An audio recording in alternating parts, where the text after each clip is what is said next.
Miss হবে না আপনার পছন্দের টিভি শো। দেখুন জি5 অ্যাপে একদম ফ্রি। মেসমণি, তুমি মাসিমণিকে তোমার কাছ থেকে কখনো দূরে করবে না তো? তুই হঠাৎ করে ছেড়ে যাওয়ার কথা কেন বারবার বলছিস বলতো? মাসিমণি কেন বললো আমি আর এই বাড়িতে থাকতে পারবো না? মাসিমণির মেয়ের জন্য? মাসিমণি মেয়েকে খুঁজে ফেলে এই বাড়িতে সত্যি কেউ মাসিমণিকে থাকতে দেবেন না? এই বাড়ি ছেড়ে মেয়েকে নিয়ে কোথায় যাবে? না, আমি যাওয়ার আগে কিছু একটা করতে হবে। মাসিমণিকে এই বাড়ি ছেড়ে মেসমণিকে ছেড়ে যেতে দেব না। কিছুটা একটা করবই আমি। এ তো ঝামেলা হলো। এরা যদি দত্তক না নেয়, ওই ডেঞ্জার মেয়েটা আবার ওখানে ফিরবে। তারপর তো সবার মন পুড়ে আমাদের বিপদে ফেলবে, আর আশ্রমের সব বাচ্চাদের খেপাবে। না না, একে ঘর থেকে নামাতেই হবে, না হলে আমাদের বিপদ। আপনিও তো কিছু বলছেন না। কোনো উপায় কি নেই আপনাদের কাছে ওকে রাখার, মানে অ্যাডপশন নেওয়ার? বাড়ির লোকের সাথে কথা বলে দেখুন না।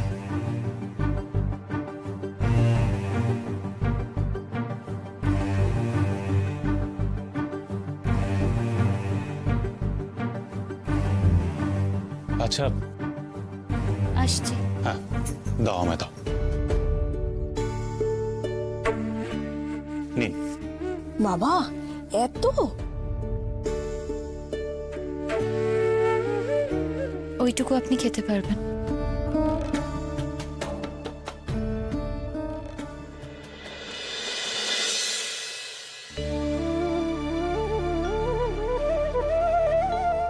তুমি কাঁদছো গায়ত্রী? আমি জানি তুমি দুর্গামণিকে ছেড়ে থাকতে পারবে না, কিন্তু আমার যে কোনো উপায়। বলছি, আপনার কাছে একটা রিকোয়েস্ট ছিল, যদি রাখেন খুব ভালো হয়। হ্যাঁ বলুন, বলুন না। পুজোর কটা দিন দুর্গামণি এখানে থাকতে পারে? পুজো হয়ে গেলে না হয় ওকে নিয়ে চলে যাবেন, পারে থাকতে।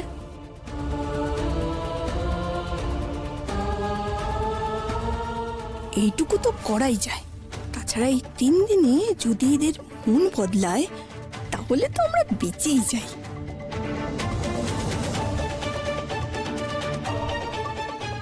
হ্যাঁ হ্যাঁ,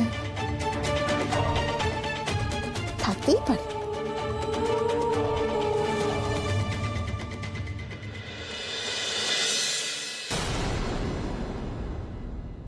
ওমা দুর্গা, এখনো তো তুমি কিছু বললে না।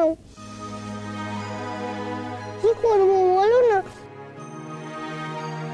কি করে মাসিমণিকে এই বাড়িতে থাকার ব্যবস্থা করব?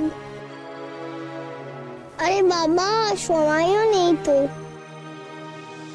কিছু তো বলো, খালি চুপ করে আছো। ও বাবা মা, তুমি ঘুমিয়ে বললে নাকি? মা দুর্গাকে বলো না তুমি।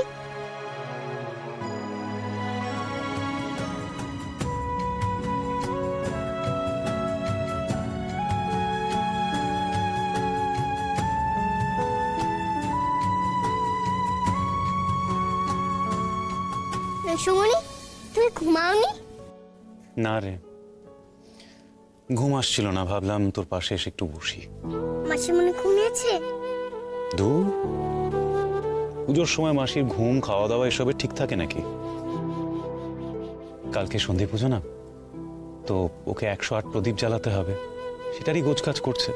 কি পুজো? সন্ধি পুজো রে। দুর্গা পুজো হচ্ছে তো, সন্ধি পুজো আবার কেন হবে? সন্ধি পুজো দুর্গা পুজোর মধ্যেই হয়। অষ্টমীর শেষ আর নবমীর শুরু, তার মাঝখানে যে সময়টা হয়, যাকে বলে সন্ধিক্ষণ। বলা হয় মা দুর্গা সেই সময় চণ্ডমুণ্ডকে মেরেছিলেন। চণ্ডমুণ্ড আবার কে? কে নয় রে, কারা বল। ওরা দুজনেই অসুর, একজন চণ্ড আর একজন মুণ্ড। ও বাবা, এত অসুর! মহিষাসুর তো একটা অসুর, মা দুর্গা তো তাকে মেরেছিল। মা দুর্গা তো মেরেছিল ওই বর্ষাটা দিয়ে। তাহলে চন্নমুন্ন আবার কোত্থেকে এলো? চন্নমন্ন নয়, বল চন্ড মুন্ড। ঠিক করে বল। চন্ডমুন্ড। মহিষাসুর যেমন অসুর, এরাও তেমন অসুর ছিল।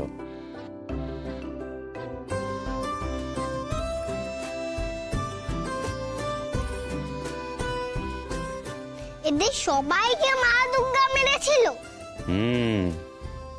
এত অসুর কেন গো মেসমণি? সে কি আর করা যাবে বল। তবে ভাবনা কি, যে যখন এতগুলো অসুর আছে তাদের মারার জন্য মা দুর্গাও তো আছেন। হ্যাঁ তা আছে, মা দুর্গা সব অসুরকে শাস্তি দেয় না? হ্যাঁ রে দেয়। বলছে যে দুটাকে মা দুর্গা কবে যে শাস্তি দেবে কি জানে। এই আবার কি ভাবতে বসলি? কিছু না গো, কিছু না। তুই কিছু বললি না রে? কি বলবো? তোর মাসিমণির মনের কথা, সে কিছু লুকোচ্ছে কিনা তুই জানতে পারলি কিছু রে? আবার চুপ করে রয়েছে। তাকা তাকা আমার দিকে।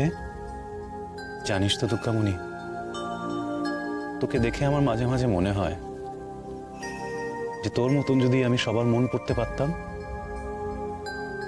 না, সবার মন নয়, শুধু তোর মাসিমণির মন পড়তে পারতাম, তাতে আমি বুঝতে পারতাম, জানিস তো, যে সে কোন দুঃখ লুকিয়ে আছে, কি ভালো হতো। কিন্তু কিন্তু আমার তো সে ক্ষমতা নেই রে। আর তুইও তো আমায় কিছু বলছিস না। বল না আমায়, বল। মাসিমণির মনে অনেক কষ্ট গো মেসমণি। জানি রে, আমি জানি, তাকে দেখে দেখে আমি বুঝতে পারি সেটা। কিন্তু আমি তো সেটাই জানতে চাইছি যে সে কষ্টটা কি। তুই আমায় বলবি না?